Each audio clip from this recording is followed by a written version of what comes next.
El día de ayer, para arrancar la semana, muy interesante, Azzam Ahmed le da otro gancho al hígado al mal gobierno del delincuente Peña Nieto. Los investigadores del GIEI, dice el artículo publicado en el New York Times, fueron espiados para entorpecer la investigación del caso Ayotzinapa, algo que es muy delicado. Ahora van a entender por qué. Un equipo de investigadores internacionales que llegó a México para indagar una de las peores atrocidades de derechos humanos en el país fue blanco de una tecnología sofisticada de espionaje que fue vendida al gobierno mexicano para vigilar a criminales y terroristas. El espionaje forma parte de lo que los investigadores califican como una campaña de acoso, interferencia que, acusan, obstaculizó sus indagatorias sobre el caso de los 43 estudiantes que desaparecieron tras enfrentamientos con la policía en septiembre de 2014 y cuyos cuerpos fueron presuntamente incinerados. Los investigadores que fueron nombrados por la Comisión Interamericana de Derechos Humanos dicen que se toparon con muchos obstáculos en su trato con el gobierno mexicano, como el rechazo a compartir documentos o permitir la realización de entrevistas clave e incluso con una indagatoria penal en represalia a su trabajo. Ahora hay evidencias forenses que demuestran que los integrantes del grupo también fueron blanco de tecnología de espionaje.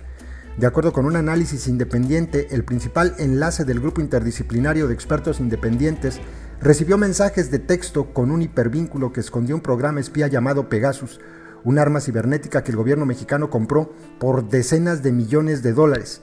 Ese teléfono celular del secretario ejecutivo del grupo fue usado por casi todos los integrantes del GIEI al fungir como nexo de comunicación entre los investigadores, sus fuentes, la CID y el gobierno de México. Además, los miembros del GIEI que indagaban la desaparición de los 43 estudiantes normalistas dicen que recibieron mensajes SMS idénticos en sus teléfonos propios que los incentivaban a darle clic a un enlace que de manera secreta convierte al celular en un aparato de espionaje al posibilitar el monitoreo de las llamadas, los correos, los mensajes de texto, calendarios, contactos y hasta la cámara y el micrófono. Incluso los mensajes encriptados que lleguen o sean enviados desde el teléfono se vuelven inservibles, ya que el software ha sido descargado inadvertidamente. El esfuerzo para espiar a funcionarios internacionales es la revelación más reciente de una ofensiva espía en México, donde algunos de los principales periodistas, defensores de derechos humanos y activistas anticorrupción y antiobesidad han sido afectados por la misma tecnología, Pegasus. No obstante, la nueva evidencia comprueba que la campaña de espionaje fue mucho más allá de los críticos en casa. Al tener como blanco a los miembros del GIEI, afectó a oficiales internacionales que tenían una suerte de inmunidad diplomática y un acceso sin precedentes para investigar un caso que se ha vuelto paradigmático de la situación de los derechos humanos en México y con ello parte clave del legado del presidente Enrique Peña Nieto. Según las leyes mexicanas, la vigilancia solo puede ser realizada con el aval de un juez federal y únicamente cuando el gobierno tiene causales bien justificados. Sin embargo, la inmunidad diplomática del GIEI implica que sería muy improbable que algún juez federal hubiera firmado una orden para espiarlos, de acuerdo con los integrantes del grupo. No estás interviniendo el teléfono de cualquiera, sino de alguien que tiene inmunidad, dijo Francisco Cox, abogado chileno y uno de los integrantes del grupo. No podía ni siquiera revisar mis maletas en el aeropuerto. Si esto le puede suceder a un órgano independiente que tiene inmunidad y que fue invitado por el mismo gobierno, da miedo pensar qué le podría pasar a un ciudadano común en México, añadió Cox. Desde 2011, México ha gastado por lo menos 80 millones de dólares en el programa espía, que comercializaba de manera exclusiva a gobiernos y con la condición de que sea utilizado solo con delincuentes y terroristas, pero una investigación hecha por el New York Times y analistas forenses determinaron que el software ha sido empleado contra académicos, abogados, periodistas y sus familiares, incluido un adolescente. El gobierno ha negado ser responsable del espionaje al afirmar que no hay huellas para, decían, ¿verdad?, que dejen saber exactamente quién intervino un teléfono con Pegasus. Aunque ha prometido una investigación a fondo, la Procuraduría General de la República anunció que solicitará apoyo del FBI y a las Naciones Unidas para sus labores. Sin embargo, Roberta Jacobson, la embajadora estadounidense en México, dijo que ese apoyo no ha sido oficialmente solicitado y que no están involucrados en la investigación. Legisladores de la oposición y funcionarios internacionales han pedido que haya una investigación independiente al acusar que México no es capaz de indagarse a sí mismo.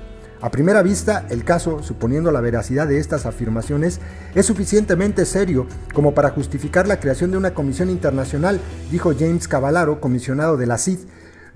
La comisión comparte las preocupaciones de otros. ¿Cómo se puede confiar en que el gobierno investigue su presunta violación de los derechos de sus ciudadanos, dado los antecedentes que tiene en este caso? Otra comisionada, Esmeralda Arrosamena, de Troitiño, respaldó el llamado para una indagatoria independiente y dijo que las acusaciones son extremadamente preocupantes.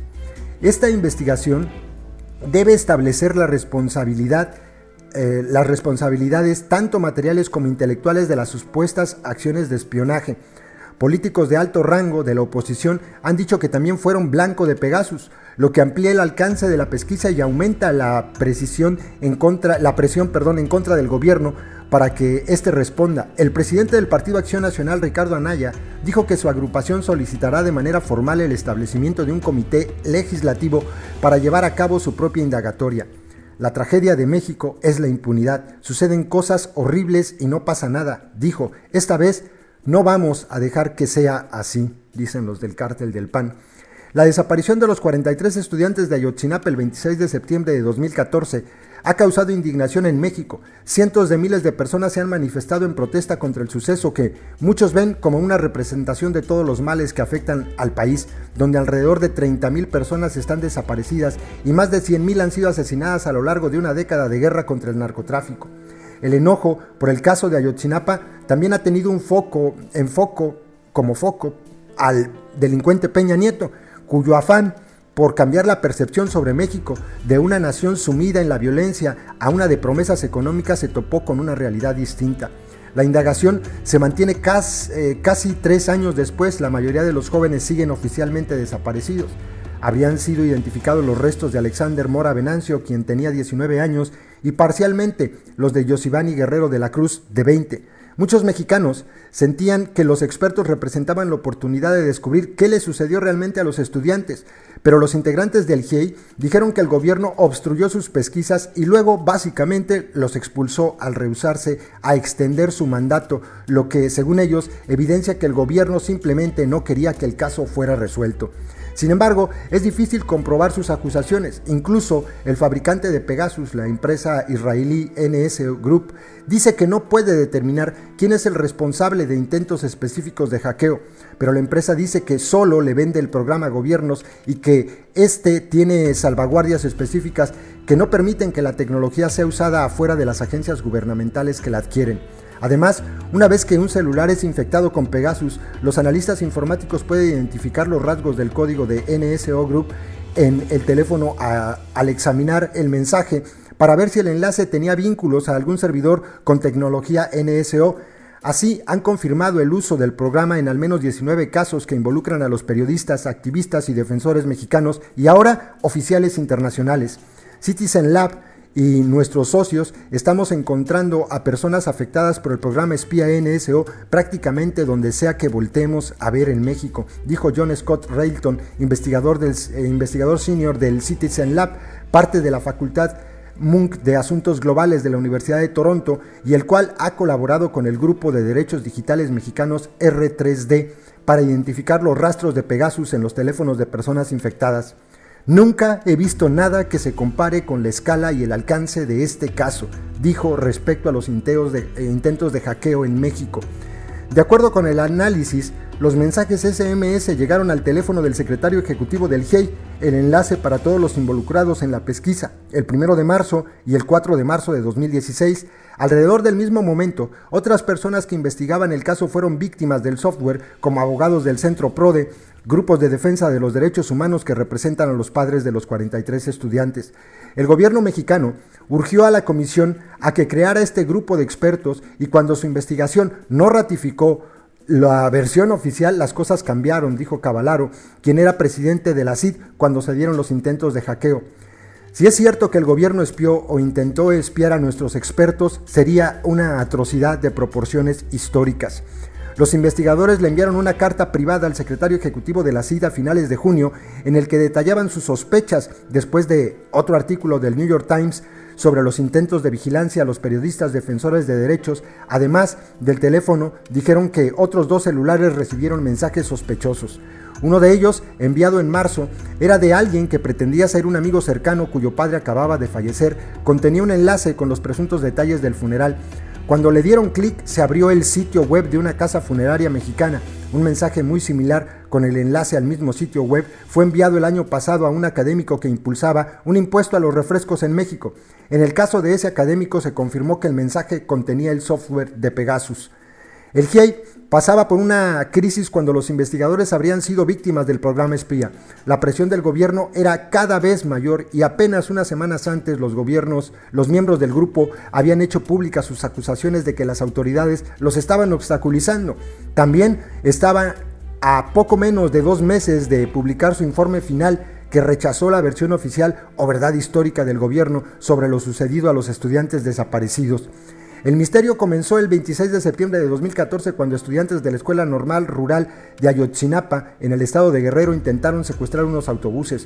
Como lo habían hecho otros años, planeaban usarlos para viajar a la Ciudad de México para una marcha en conmemoración de una matanza estudiantil en 1968 y luego regresarlos. Era una tradición que las empresas de camiones y las autoridades usualmente toleraban. Pero esa noche, de pronto, se volvió en un portento siniestro de la historia reciente de México. La policía abrió fuego contra los estudiantes y los autobuses en los que viajaban, lo que provocó que 6 muertes y dejó decenas de heridos en Iguala, Guerrero. Los policías después bajaron a los estudiantes a bordo de 2 autobuses, los detuvieron y se los llevaron en patrullas. Eran 43. El gobierno acusa a los oficiales locales junto con un grupo narcotraficante con el que trabajaban, Guerreros Unidos, que secuestraron a los estudiantes, los mataron e incineraron sus cuerpos en un basurero cercano. Sin embargo, la versión del gobierno nunca dejó claro el motivo y los mexicanos exigieron una investigación independiente. El gobierno aceptó y la CID nombró a un grupo de 5 expertos, abogados destacados y activistas del mundo hispanohablante. Cuando los expertos llegaron a México tras meses de protestas por la desaparición, había la esperanza de que surgiera otra versión de los eventos y de que pudieran ser hallados los jóvenes. Empezó como algo excepcional, un gobierno receloso que se abría al escrutinio externo. En pocos meses dejó de ser así y la relación entre el GIEI y las autoridades se deterioró. En su primer informe, el grupo contradijo una parte central de la verdad histórica que la PGR sostenía, al decir que no había evidencia de un incendio suficientemente poderoso como para haber incinerado 43 cuerpos y que ningún hueso o fragmento entre los restos coincidían con los de los desaparecidos. La acrimonia se hizo sentir. Algunos periódicos mexicanos publicaron reportes críticos del GIEI y una persona fue invitada a hablar en una universidad local tras acusar a una de las integrantes del grupo, la colombiana Ángela Buitrago, de haber fabricado pruebas. Luego, las autoridades abrieron una investigación contra el entonces secretario ejecutivo de la CID por denuncias infundadas de que hubo fraude en el manejo de fondos mexicanos destinados para la comisión. Siempre trabajamos de buena fe y entramos con el corazón y los ojos abiertos, dijo Cox, el chileno. Nuestro propósito era contribuir al Estado de Derecho mexicano. Y esto era algo, compas, que pese a que no se había especificado en el artículo anterior del New York Times, pues creo que lo suponíamos, ¿no? Se espiaba a todos, se espiaba a quienes representaban una piedra en el zapato para el gobierno y obviamente en este caso el GIEI era blanco perfecto para las asquerosidades del delincuente Peña Nieto y su clan de delincuentes. Así es que con Pegasus espiaron a los miembros del GIEI. Y el gobierno, pues ya sabemos lo que va a decir. ¿Se va a negar o no? Saludos, compas.